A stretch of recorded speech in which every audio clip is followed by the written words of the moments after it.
Hello friends, welcome to our YouTube channel तैयारी exam की। जिन लोगों ने अभी तक हमारे यूट्यूब चैनल को सब्सक्राइब नहीं किया है, सब्सक्राइब कर लें, बेल आइकन को प्रेस कर दें ताकि हमारे वीडियोज़ के अपडेट्स आपको समय समय पर मिलते रहें। ओके, तो आज हम कक्षा 10वीं की आप लोगों के सामने भूगोल यानी कि ज्योग्राफी का खंड क लेकर आए हैं। इकाई 1 है, भारत संसाधन एवं उपयोग का अभ्यास प्रश्न है। ओके, तो आज हम लोग इसका क्वेश्चन आंसर देखने वाले हैं। देखिए, वस्तुनिष्ठ प्रश्न है का पहला नंबर क्वेश्चन है, कोयला किस प्रकार का संसाधन है? तो इसका उत्तर हो जाएगा ए, अनवीकरणीय। ठीक है, बुक में 4 ऑप्शन मिलेंगे लेकिन इसका राइट आंसर ए होगा। 2 है, सौर ऊर्जा निम्नलिखित में से कौन सा संसाधन है? तो इसका उत्तर हो जाएगा आप लोगों के पास बी, पुनः पूर्ति योग्य। ओके, फिर देखिए क्वेश्चन नंबर 3 क्या है, तट रेखा से कितना किलोमीटर क्षेत्र सीमा अपवर्जक आर्थिक क्षेत्र कहलाते हैं? तो इसका उत्तर हो जाएगा बी, 200 किलोमीटर। क्वेश्चन नंबर 4 है, डाकुओं की अर्थव्यवस्था का संबंध है? तो इसका उत्तर हो जाएगा बी, संसाधनों के अनियोजित विदोहन से। ओके, क्वेश्चन नंबर 5 है, समुद्री क्षेत्र में राजनैतिक सीमा के कितने किलोमीटर क्षेत्र तक राष्ट्रीय संपदा निहित है? तो इसका उत्तर हो जाएगा सी, 12.2 किलोमीटर। ठीक है, अब देखिए हम लोग लघुत्तरीय प्रश्न पे आते हैं। का क्वेश्चन नंबर पहला है, संसाधन को परिभाषित कीजिए।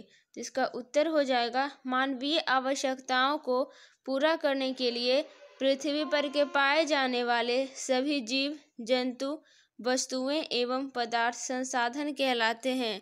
ठीक है, फिर देखिए 2 क्या है, संभावी एवं संचित को संसाधन में अंतर स्पष्ट कीजिए।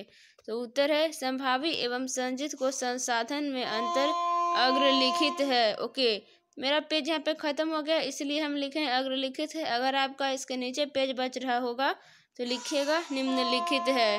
ओके, देखें यहाँ पे संभावी संसाधन है, यहाँ पे संचित को संसाधन है। देखिए क्या अंतर है। संभावी संसाधन वैसा संसाधन जिसे उपयोग में लाए जाने की संभावना होती हो या जिसका उपयोग अभी तक नहीं हो पाया हो, तो वैसे संसाधन को संभावी संसाधन कहते हैं। और संचित को संसाधन देखिए, वैसा संसाधन जिसे तकनीक द्वारा भंडार संसाधन को प्रयोग किया जाता हो या करने लायक बना दिया जाता हो, तो वैसे संसाधन को संचित को संसाधन कहते हैं। ठीक है, फिर देखिए सेकंड क्या है, वैसे तो पूछा नहीं है लेकिन फिर भी दे दिए हैं। संभावी संसाधन के अंतर्गत हिमालय क्षेत्र का खनिज पदार्थ एवं राजस्थान का पवन ऊर्जा इत्यादि आते हैं। संचित को संसाधन के अंतर्गत वन तथा नदी जल द्वारा भविष्य में जल विद्युत उत्पन्न करना इत्यादि आते हैं। ओके, फिर देखिए जो क्वेश्चन नंबर 3 है वो VVI क्वेश्चन है। क्या है, संसाधन संरक्षण की उपयोगिता को लिखिए। तो उत्तर हो जाएगा, संसाधन संरक्षण की उपयोगिता खास करके पृथ्वी पर पाए जाने वाले जीव जंतु और पेड़ पौधे को होती है। अर्थात संसाधन संरक्षण कर मनुष्य अपने आने वाले समय में इसका उपयोग कर सकता है, जैसे जल एवं भोजन। ये 2 मूलभूत आवश्यकताएं मानव को सदैव पड़ती रहती है। इसके अलावे वायु भी संसाधन है जो कि मनुष्य को अनुरक्षण से अभिप्राय है बचाव करना चाहिए एवं उपयोग भी करना चाहिए।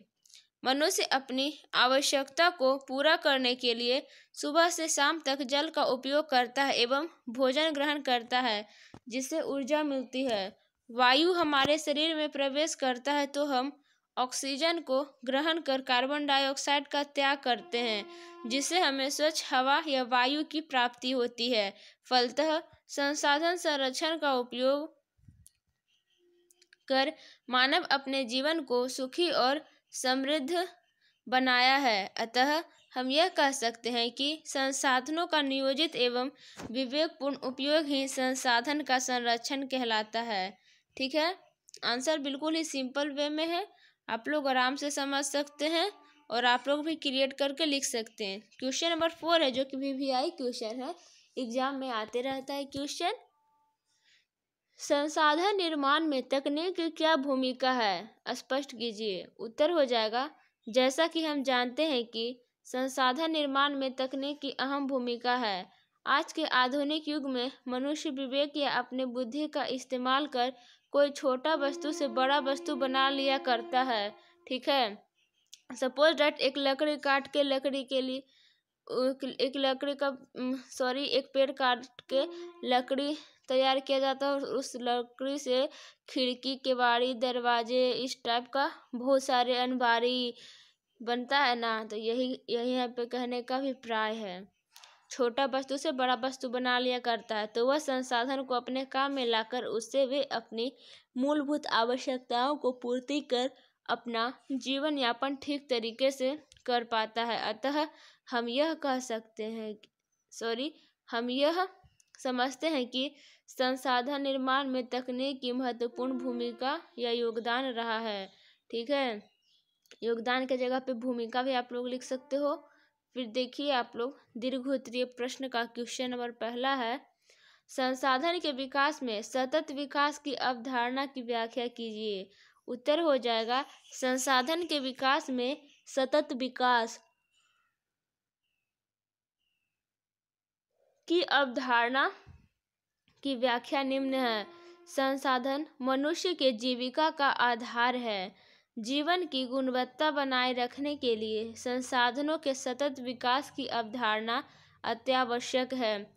संसाधन प्रकृति प्रदत्त उपहार है की अवधारणा के द्वारा ही मानव ने इसका अंधाधुंध दोहन का अभिप्राय किससे है, तो उपयोग से है, उपयोग किया,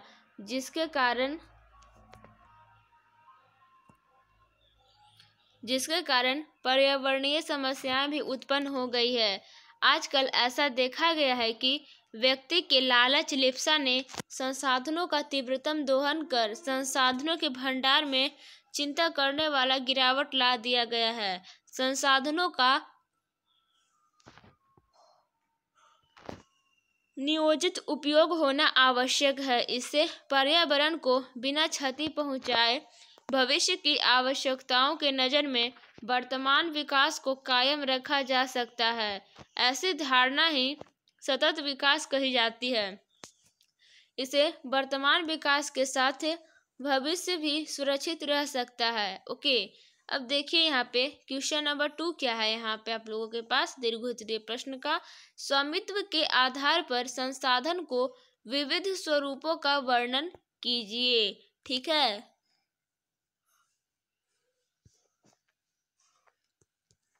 उत्तर हो जाएगा, स्वामित्व के आधार पर संसाधन के विविध स्वरूपों का वर्णन निम्न है।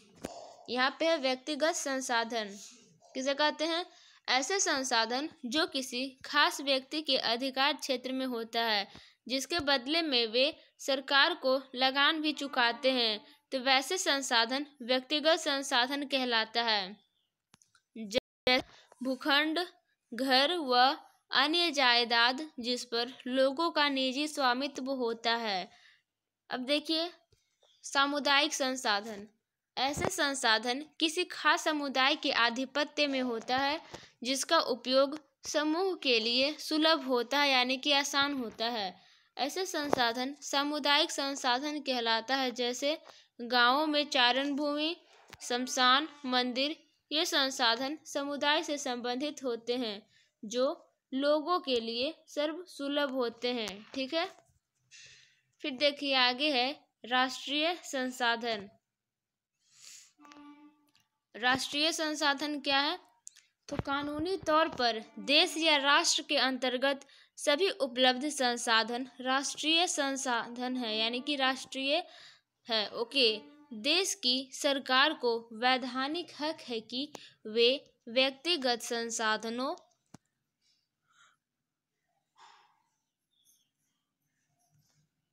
का अधिग्रहण आम जनता के हित में कर सकती है। फिर है अंतर्राष्ट्रीय संसाधन, ऐसे संसाधनों का नियंत्रण अंतर्राष्ट्रीय संस्था करती है। तट रेखा से 200 किलोमीटर की दूरी छोड़कर खुले महासागरीय संसाधनों पर किसी देश का आधिपत्य नहीं होता है। ऐसे संसाधन का उपयोग सिर्फ अनुसंधान हेतु अंतर्राष्ट्रीय संस्थाओं की सहमति से किसी राष्ट्र द्वारा किया जा सकता है। ओके, वीडियो को यहीं पे एंड करते हैं, क्योंकि जितना भी क्वेश्चन आंसर था सबको मैं बता दी हूँ। ठीक है, अगर वीडियो अच्छा लगा होगा तो लाइक, कमेंट और शेयर जरूर कीजिएगा। और भी इसी तरह के वीडियो जाते रहेंगे। मिलते हैं अगले वीडियो में, तब तक के लिए bye bye, take care, thanks for watching this video, have a nice day.